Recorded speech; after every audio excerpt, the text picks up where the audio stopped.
محبت کی شادی کا کوئی وظیفہ بتا دیں۔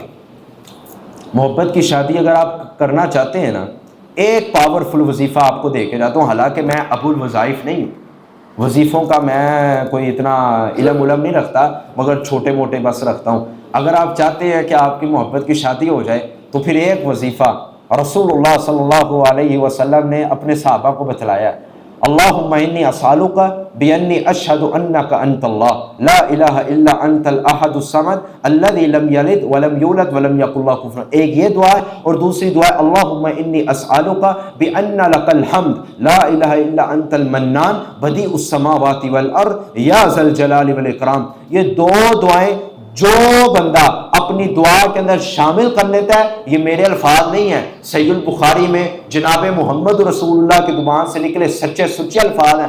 رسول اللہ فرماتے ہیں انسان یہ دو دعائیں پڑھ کے جو دعا کرے گا، میں محمد قسم اٹھاتا ہوں اللہ فوراً عطا کر دے گا۔ تو اگر محبت کی اگر دعا کی جائے تو میں چاہتا ہوں کہ اللہ تعالیٰ ضرور قبول کرے گا۔ دعا یہ نہیں کرنی چاہیے، بعض لوگ کہتے ہیں نا کہ اگر انہوں نے لو میرج کی ہے تو گھر والے نہیں مان رہے، تو وہ کہتا ہے کہ اللہ مجھے یہی ملے یہی ملے یہ ملے۔ یہ دعا نہیں ہے۔ دعا اصل یہ ہے کہ جو مجھے عبد المنان صاحب نے پرسوں مجھے بتلایا تھا، حقیقی معنی اور مفہوم، ظاہر بات ہے علماء کو بھی عوام الناس سے سیکھ لینا چاہیے، اس میں کوئی حرج نہیں ہے۔ انہوں نے مجھے بتلایا تھا کہ دعا کا اصل مفہوم یہ ہے کہ بندہ جب ہاتھ اٹھائے یہ نہ کہے کہ اللہ مجھے وہ چیز دے دے، مگر بندہ یہ کہے کہ اللہ اگر میرے حق میں بہتر ہے تو دے دے، اگر نہیں بہتر تو میرے دل و دماغ سے نکال دے۔ میں نے کہا کیا خوب بات کی ہے انہوں نے۔